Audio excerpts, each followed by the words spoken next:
Virginia Gunawan dari markas besar PBB di kota New York, Amerika Serikat. Selamat pagi waktu Indonesia dan selamat malam waktu New York.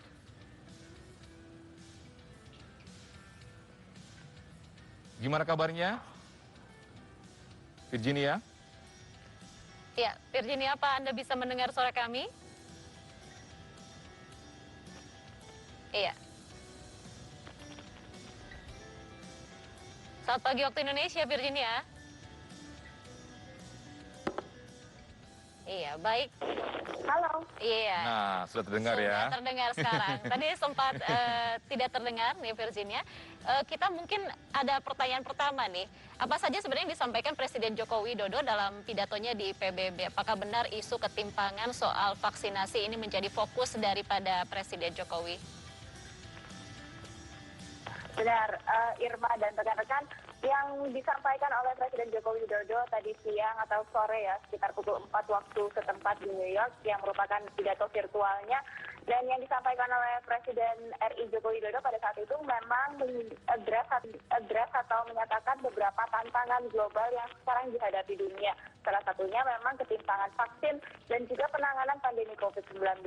Selain itu juga Presiden Joko Widodo menyampaikan soal bagaimana caranya memulihkan kembali ekonomi global, lalu juga krisis yang berkaitan dengan perubahan iklim, dan juga Presiden Joko Widodo itu mendesak agar negara-negara ini melawan teroris toleransi, terutama bagi kelompok perempuan dan juga kelompok minoritas. Ini berkaitan dengan konflik yang terjadi di Afghanistan, Pakistan, Palestina maksud saya, dan juga di Myanmar.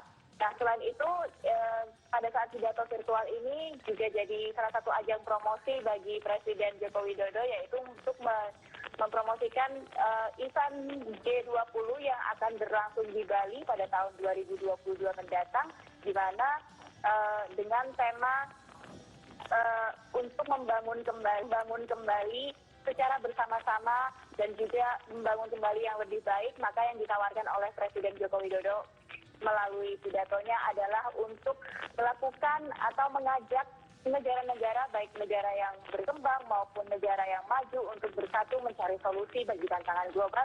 Selain itu juga melihat opsi cara untuk menggunakan ekonomi hijau dan ekonomi baru untuk keberlanjutan planet yang lebih baik. Presiden Joko Widodo juga menekankan soal multilateralisme sebagai pendekatan untuk menghadapi tantangan global yang dihadapi dunia saat ini. Rekan-rekan. Ya, Virginia, terkait dengan pernyataan Pak Presiden Joko Widodo atau enggak pidatonya, bagaimana respon dari pihak PBB? Ya, memang kalau sidang umum PBB ini bukan sesuatu yang bisa langsung direspon ya. Biasanya kadang-kadang setiap pemimpin negara itu akan merespon jika memang bersinggungan dengan negara yang terkait atau negara yang bersangkutan. Jadi misalnya saja kalau misalnya kita lihat ada beberapa negara yang saling debat istilahnya gitu antara satu negara dengan yang lain, tapi dalam konteks pidato yang disampaikan oleh Presiden Joko Widodo ini memang sangat inklusif dan sangat menyertakan semua pihak, sehingga belum ada tanggapan dari negara-negara lain terkait dengan pidato yang ia sampaikan. Namun memang ada beberapa negara lain yang juga cukup contentious atau cukup berkonflik atau tegang ya kali ini dalam PBB kali ini. Misalnya Presiden Macron, presiden dari Prancis, ia menolak untuk memberikan pidatonya akibat adanya konflik dengan Amerika Serikat yang melakukan fakta pertahanan dengan Inggris dan Australia. Nah, ini salah satu contoh di mana konflik itu bisa terjadi dalam sidang umum PBB. Baik. Virginia, pekan lalu Presiden AS juga Biden ini mengumumkan ada fakta pertahanan dengan Australia dan Inggris, AUKUS, di tengah ketegangan Amerika Serikat dan juga China. Apa implikasinya dan bagaimana sebenarnya tanggapan Indonesia terkait hal tersebut? Karena ini kan pasti berpengaruh pada Indonesia. Ya, berpengaruh dengan Indonesianya, karena kalau kita lihat memang Indonesia ini masuk dalam wilayah Indo-Pasifik ya, yang mana ini nanti akan sangat berpengaruh secara pemetaannya. Nah, kalau kita lihat dari pekan lalu, fakta pertahanan yang diumumkan oleh Presiden Biden ini meliputi Inggris dan Australia. Itu salah satu yang dibahas atau salah satu yang ditawarkan oleh Amerika Serikat itu adalah teknologi submarine atau kapal selam bernuklir kepada Australia. Jadi ilmunya itu diberikan supaya Australia itu bisa mengembangkan teknologinya sendiri. Nah, akibatnya karena sebelumnya ada deal dengan Prancis untuk membentuk kapal selam, sehingga Prancis ini agak ngambek gitu. Nah, akibatnya secara diplomasi Prancis menarik ambasador atau duta besarnya dari Australia dan Amerika Serikat. Awalnya mungkin beberapa pihak melihat fakta ini tidak terlalu signifikan atau konsekuensinya tidak terlalu besar. Namun setelah dipantau lagi, aliansi dari 3 kekuatan atau 3 negara ini akan sangat berpengaruh pada kawasan Indo-Pasifik yang mana Indonesia termasuk di dalamnya. Nah, dalam konferensi pers yang disampaikan oleh Bu Menteri Luar Negeri Retno Marsudi malam kemarin waktu New York, beliau menyampaikan bahwa Indonesia telah menerima tanggapan yang diberikan oleh Australia terkait fakta tersebut, di mana Australia ini berkomitmen bahwa mereka akan berkomitmen untuk menjaga prinsip dari non-proliferasi atau menggunakan nuklir dengan berhati-hati. Namun dalam kesempatan lain, Bu Menlu juga menyatakan bahwa ia mendesak agar negara-negara tidak ingin agar perjanjian ini menjadi sebuah showcase of power atau menunjukkan kekuatan terutama di kawasan Indo-Pasifik. Rekan-rekan. Ya, Virginia, yang menarik tadi ada Presiden Prancis Emmanuel Macron ini menolak untuk berpidato di sidang. Apakah ada kepala negara lainnya pun juga menolak untuk di sidang kali ini? Dari pantauan saya sejauh ini hanya Presiden Macron ya yang menolak dengan alasan tersebut. Namun ada juga perubahan yang dilakukan seperti misalnya Presiden Xi Jinping. Beliau itu awalnya tidak berminat untuk memberikan pidato baik secara virtual maupun secara langsung karena pidatonya itu rencananya akan disampaikan oleh Perdana Menteri Tiongkok. Namun melihat ketegangan antara Amerika Serikat dengan Tiongkok yang semakin memanas, diputuskan pada hari Senin sehari sebelum sidang umum PBB ini dibuka begitu. Presiden Xi Jinping membalik keputusannya dan merekam video untuk menyampaikan pidatonya di panggung PBB. Jadi memang panggung PBB atau sidang majelis umum ini menjadi salah satu tempat di mana para pemimpin dunia itu menunjukkan posisi mereka baik dari pihak negara yang sekutunya ataupun negara yang berlawanan dan bagaimana mereka berdiplomasi di dalam kancah internasional ini ditunjukkan lewat sidang yang berlangsung selama pekan ini. Baik, yang menarik ini Virginia mengenai pihak Taliban yang meminta kesempatan untuk berbicara di PBB sebagai pemerintahan resmi Afghanistan. Lalu bagaimana sebenarnya reaksi dari komunitas internasional atas permintaan ini?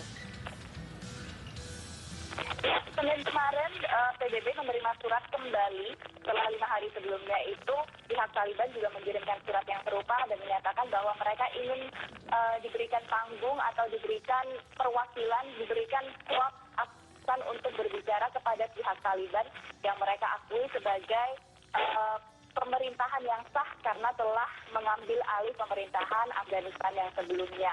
Nah, seperti yang kita ingat, misalnya pada tanggal 15 Agustus itu memang pengambil alihan pemerintahan dilakukan oleh Taliban atas pemerintahan yang lama. Secara kondisinya saat ini Duta Besar Afghanistan untuk PBB itu menurut pihak Taliban sudah tidak lagi resmi karena pemerintahan yang sebelumnya itu sudah diambil alih begitu. Namun dari pihak PBB menyatakan untuk mengambil atau untuk memberikan slot Afghanistan kepada pihak Taliban itu ada beberapa tahap sebelum sebuah pemerintahan itu diakui. Kalau misalnya dilakukan secara elektoral atau misalnya dilakukan secara demokratis atau ada pemilihan yang secara resmi dan secara menyeluruh konsensus dinyatakan bahwa sebuah kelompok itu adalah pemerintah yang resmi, maka itu tidak masalah. Tapi dalam kasus Afghanistan kan ini ada pengambilan alih. Nah, untuk bisa secara resmi diakui oleh PBB, maka akan ada dewan yang harus mereview keanggotaan Afghanistan dan mereview apakah pihak Taliban ini bisa jadi pihak yang mewakili Afghanistan untuk berbicara pada panggung PBB. Konsekuensinya cukup signifikan ya. Begitu seandainya mereka diberikan kesempatan untuk muncul di panggung PBB, berarti secara tidak langsung mereka diberi kekuasaan atau diberi pengakuan dari komunitas dunia bahwa mereka adalah pemerintahan yang sah untuk memimpin Afghanistan. Kalau kita lihat sejarahnya pada tahun 1996 hingga tahun 2001 dulu ketika Taliban berkuasa di Afghanistan, itu PBB tidak mengakui Taliban sebagai pemimpin atau pemerintahan yang sah untuk memimpin Afghanistan. Jadi apakah nanti Dewan yang memutuskan untuk perwakilan Taliban ini bisa berbicara atas nama Afghanistan masih belum bisa dipastikan karena mereka menyatakan bahwa akan butuh waktu yang cukup lama dan kemungkinan tidak akan didapatkan hasilnya, tidak akan menemukan titik akhirnya sampai kesempatan untuk Afghanistan berbicara pada tanggal 27 September nanti. Iya, PBB sendiri sudah menjawab permintaan dari Taliban sebagai pemerintah resmi Afghanistan. Lalu bagaimana respon atau tanggapan daripada Taliban itu sendiri terkait dengan jawaban daripada PBB? Taliban masih terus mendesak ya, dan saat ini selain juga menarik dan menyatakan bahwa duta besar Afghanistan untuk PBB yang sebelumnya di-appointed atau ditunjuk oleh pemerintahan sebelumnya itu sudah tidak resmi. Mereka juga menunjuk duta besar baru dari salah seorang anggota mereka yang merupakan negosiator dalam perjanjian perdamaian di Qatar. Dan ia ditunjuk untuk menjadi duta besar Afghanistan lewat pihak Taliban di PBB. Namun memang ini masih belum dapat hasil akhir atau belum dapat konsensus karena secara global saja belum ada negara manapun yang mengakui bahwa Taliban itu adalah pemerintah resmi yang akan memimpin Afghanistan. Ya, Virginia, ini berikutnya ini ya beritanya Menarik viral juga, ya. dan menarik hadirnya BTS di sidang PBB kali ini. Ini bagaimana efek BTS terhadap PBB dan diplomasi yang dilakukan oleh Korea Selatan? Ya, kehadiran BTS ini memang luar biasa dan bahkan ada statement dari PBB sebelum-sebelumnya jika BTS hadir itu server mereka untuk menonton siaran langsung dari PBB itu down. Jadi tidak sanggup menerima banyaknya traffic orang yang ingin menonton. Bahkan untuk kehadiran BTS yang kemarin pada hari Senin itu mereka harus ramp up atau menyiapkan diri agar mereka bisa menerima traffic yang akan menonton video penampilan BTS. Dan ini terbukti ya di YouTube PBB, jika Anda ke YouTube PBB dan melihat berapa banyak jumlah views yang sudah tercapai oleh BTS itu mencapai 13 juta hanya dalam waktu 2 hari saja. Sementara kalau kita lihat pemimpin negara lain itu videonya cuma ribuan. Bahkan beberapa selebriti lain yang berbicara di UN itu tidak bisa melampaui apa yang dilakukan atau efek yang diberikan oleh BTS ini. Nah, BTS sendiri seperti yang kita ketahui sudah ditunjuk menjadi utusan diplomasi oleh pemerintah Korea Selatan, dan ini memang salah satu misi Korea Selatan untuk memajukan atau membawa pesan-pesan perdamaian, lalu juga pesan-pesan soal vaksinasi itu juga yang disampaikan oleh BTS dalam panggung PBB kemarin, bahwa vaksinasi, menggalakkan vaksinasi, dan selanjutnya juga kekerasan terhadap anak-anak. Nah, isu-isu yang dibawa BTS ini memang isu-isu yang lebih muda, yang lebih mendekat dengan generasi para pendukungnya ya, atau si ARMY BTS ini. Sehingga dengan demikian diharapkan PBB dan juga BTS dan juga Korea Selatan berharap agar misi ataupun pesan yang ingin mereka sampaikan ini bisa mengena kepada sasaran atau generasi yang menjadi pendukung dari BTS. Iya, luar biasa ya efek daripada BTS ini. Nah, Virginia, ini menariknya mungkin untuk BTS ARMY ini ya. Apakah di luar gedung ini banyak fans yang mereka juga hadir untuk menyaksikan ini? Sayangnya kami tidak melihat adanya fans ARMY BTS yang seperti yang dibayangkan ya. Tapi memang kemarin saya melihat ada beberapa postingan dan informasi yang menyampaikan bahwa yang dikejar itu justru hotel tempat para anggota BTS ini menginap, karena memang kalau nggak salah salah satu anggota BTS itu sempat keceplosan gitu ngomong kalau mereka akan nginep di Times Square. Nah dengan begitu jadi banyak sekali fans yang datang ke situ dan mencoba untuk melihat pujaan mereka ini. Namun di area PBB, markas besar PBB sendiri memang ada penutupan jalan dan memang ada beberapa demonstrasi. Namun itu memang acara tahunan yang mengikuti PBB sendiri, bukan untuk BTS. Dan belum ada penampilan lain lagi dari BTS di PBB. Ya, ini yang mungkin yang terakhir ini, apakah juga Virginia juga salah satu armia BTS juga nih mungkin ya?